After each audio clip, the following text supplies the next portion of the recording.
Well, good morning and welcome to May's news round for May 2025. News round for Stop Hinkley.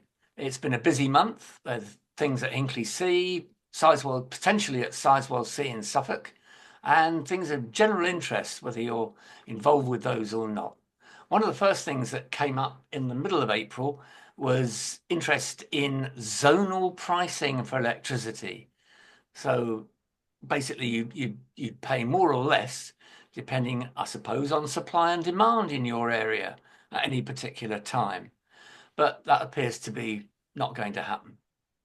The other thing that isn't going to happen, according to the Times, is that Chinese plans to build virtually on their own a new nuclear power station at Bradwell in Essex have been knocked on the head. The government is sensitive about Chinese involvement in critical infrastructure. So that's almost definitely a no. Hopefully, more of a yes is the potential for clean power by 2030. That if we can ramp up renewables, we can get the gas power for electricity down to 5% of generation as opposed to the current 30%. So that's good to know.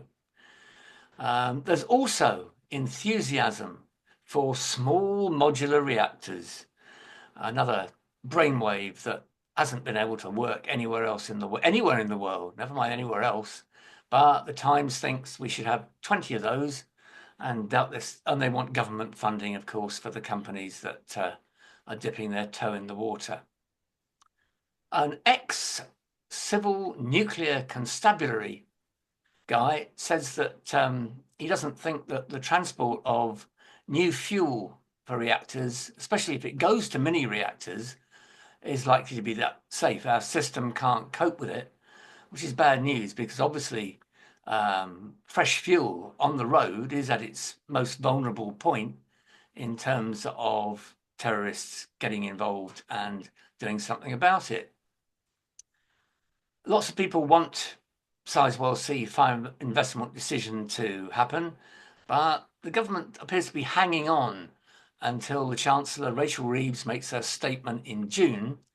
That must be because they are struggling to find foreign investors, even though the vibes that are going out locally in Suffolk do appear to be, sadly, positive.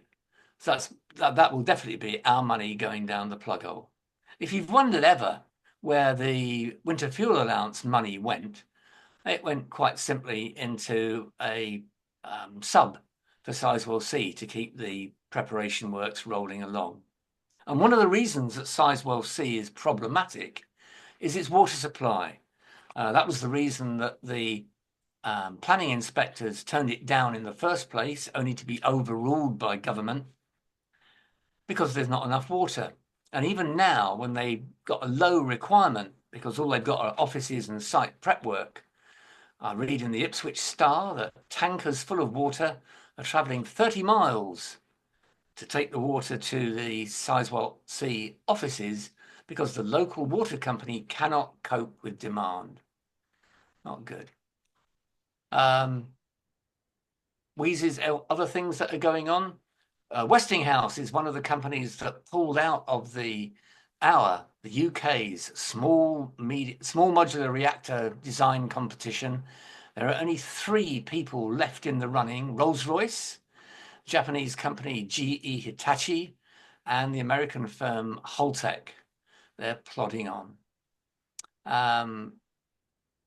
What else? Okay. The lots of assertions by the government are being challenged. One is that they've included electricity from renewables with electricity from nuclear reactors as being a reason for electricity costs falling. Well, there's precious little nuclear electricity in the equation at the moment, and the moment that, if ever it happens, Hinkley C's electricity appears on the scene, then electricity costs can only rise because of the outrageous cost that the government foolishly agreed with EDF for every megawatt hour of Hinkley C electricity. Okay.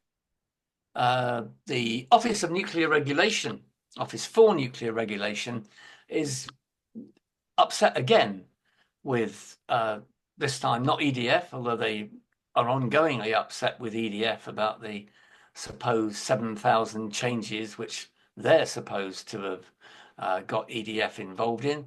This time it's about Keir Starmer's statements about blaming regulation for delays in building new reactors back along, and they point out that the corrections that they supplied were simply ignored by the people who drafted his speech. So not very good at all. What else do we know?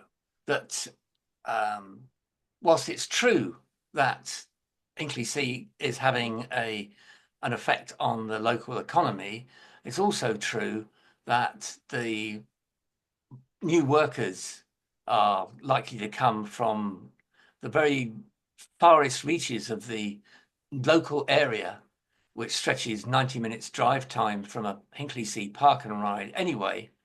And the other thing that is being less known about, but is definitely the case, because EDF are keeping quiet about it, is that the second dome for the reactor for Unit 2 is now 18 months and counting behind the dome for Unit 1, and EDF are keeping very quiet about the fact that that's happening and why it's happening, and they only have a vague statement about sometime this summer for the date when they do expect to lift it. So something's awry, but until somebody in Paris, the EDF HQ, tells us what's going on, we won't know.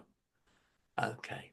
And to finish, you may be aware that a Pontins holiday camp just up the road from Hinkley has already been taken over from Hinkley C workers. Exactly the same thing. A Pontins camp near Sizewell has become Sizewell C worker accommodation.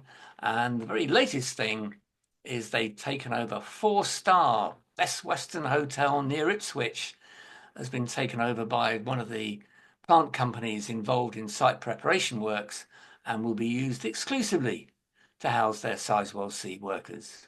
So a mixed month, lots of things going on, but progress at Hinkley C, interestingly, doesn't appear to be quite as rapid as EDF might like it to be and imagine it is.